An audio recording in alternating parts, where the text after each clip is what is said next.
هدف هؤلاء تحويل هذا الكيان إلى بوابة. السلام علیکم ورحمۃ اللہ وبرکاتہ۔ کل نماز جمعہ کے خطبہ میں ایران کا سپر لیڈر خامنئی نے جو اسرائیل کو بہتری طریقے سے للکارا ہے اور امریکہ کو بھی اپنے لپیٹے میں لیا ہے، پھٹکار لگائی ہے، جس کی وجہ سے امید یہ ہے کہ اب اسرائیل کی عقل ٹھکانے لگ گئی ہوگی اور یہ امریکہ بھی اسرائیل کا ساتھ دینے سے پیچھے ہٹ سکتا ہے، اسی لیے کہ ایران کا آیت اللہ خامنئی 5 سال کے بعد پوری پبلک میں اور عام مجمع میں انہوں نے نماز ادا کی اور مصلی امامت سے خطبہ دیا اور بہت زبردست طریقے سے اسرائیل کو پھٹکار لگائی ہے اور یہ کہا ہے کہ اسرائیل اس خام خیالی میں نہ رہیں کہ ہم دوبارہ حملہ نہیں کریں گے، بلکہ ہم دوبارہ بھی حملہ کر سکتے ہیں اور زبردست حملہ کریں گے، اس لیے کہ اسرائیل اب تک حماس پر سامنے سے نہیں لڑ پایا، اسی لیے وہ بمباری کر رہا ہے اور حماس کو سے جنگ نہیں جیت پاتا ہے، اسی لیے وہ غزہ کے فلسطین کے عام مسلمانوں پر بم گرا رہا ہے، ان کے گھروں کو برباد کر رہا ہے۔ لیکن اب یہ لڑائی بہت آگے بڑھ چکی ہے اور پوری دنیا میں ہلچل سی مچ گئی ہے کہ کہیں یہ جنگ اسرائیل، ایران، فلسطین کی جو جنگ چل رہی ہے، کہیں یہ تیسری جنگ عظیم نہ بن جائے، یعنی ورلڈ وار 3 نہ بن جائے۔ اسی لیے ابھی ایران نے خطبہ میں یہ کہا، بیان میں جمعہ میں پوری پبلک میں کروڑوں کی پبلک تھی، یہ دیکھیے بھیڑ آپ دیکھ سکتے ہیں، کہ امریکہ کو بھی کہا کہ امریکہ بھی غلط فہمی میں نہ رہے اور تمام مسلم دیشوں کو ایک سندیش بھیجا ہے کہ اسرائیل یہ چاہتا ہے کہ مسلمان الگ الگ ہو جائیں، فرقے میں بٹ جائیں، مسلمان آپس میں بٹ جائیں، لیکن ہمیں بٹنا نہیں چاہیے بلکہ مسلم دیشوں کو ایک ہو جانا چاہیے اور ایک ہو کر کے اسرائیل کو منہ توڑ جواب دینا چاہیے۔ لیکن الٹا اس کا کیا ہوا ہے، پچھلے دنوں قطر میں ایک بیٹھک ہوئی مسلم ریاستوں کی، مسلم دیشوں کی، کچھ ریاستوں کی، جس میں یہ طے پایا کہ کوئی بھی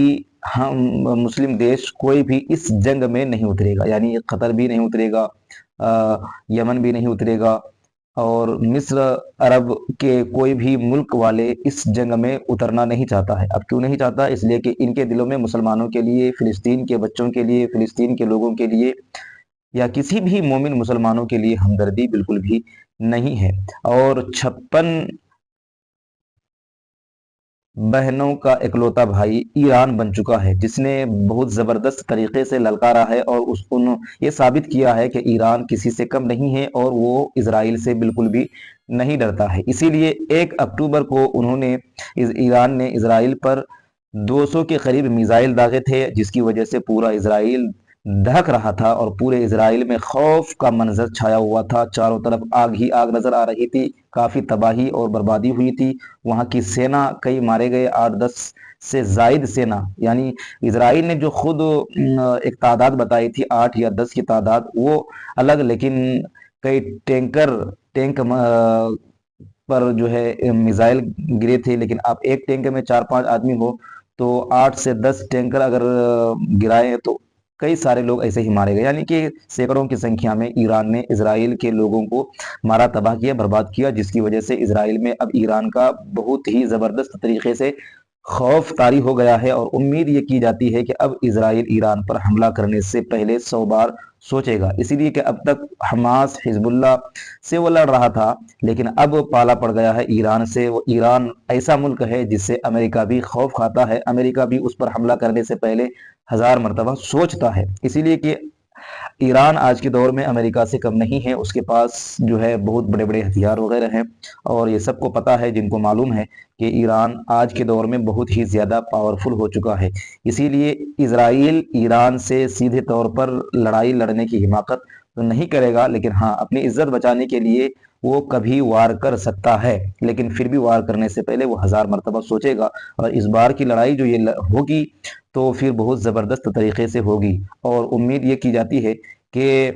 امریکہ اسرائیل کا ساتھ دے سکتا ہے، لیکن پچھلے کئی دن پہلے 2-3 دن پہلے امریکہ نے اس لڑائی میں اسرائیل کا ساتھ دینے سے انکار کر دیا ہے، اور ایسے میں جب امریکہ نے اس لڑائی میں اسرائیل کا ساتھ دینے سے انکار کر دیا ہے تو پھر اسرائیل